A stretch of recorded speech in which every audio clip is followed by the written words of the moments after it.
Now to the latest White House shakeup. President Trump replacing Veteran Affairs Secretary David Shulkin with his White House physician.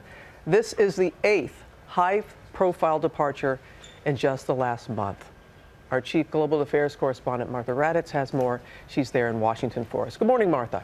Good morning, Robin. David Shulkin knew this was coming, but he is not happy about it and is making that clear this morning, writing about the toxic, chaotic, disrespectful environment that is Washington. After weeks of speculation, President Trump announcing the ouster of his Veterans Affairs Secretary and naming his successor in a tweet. But unlike other fired members of the administration, David Shulkin is not going quietly. Writing in an op-ed this morning, the department has become entangled in a brutal power struggle, with some political appointees choosing to promote their agendas instead of what's best for veterans.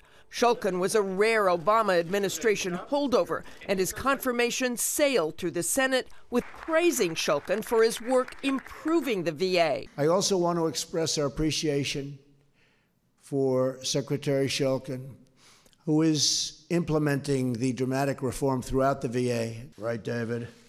Better be David.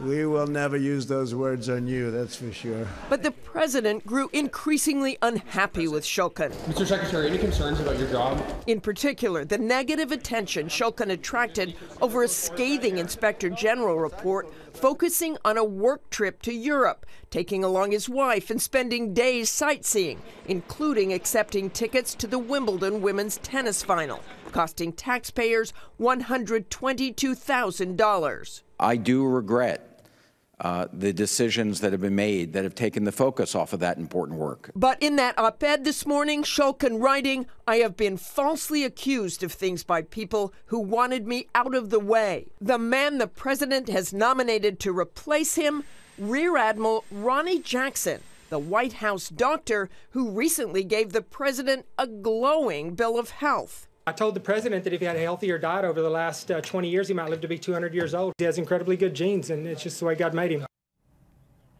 Dr. Jackson, who did deploy to Iraq, has served as White House physician for 3 different administrations, but he's about to take on the second largest department in the administration, serving more than 9 million veterans without a whole lot of management experience, Robin. As you pointed out, and many have pointed out that as well, Dr. Jackson has not led any companies, any bureaucracies.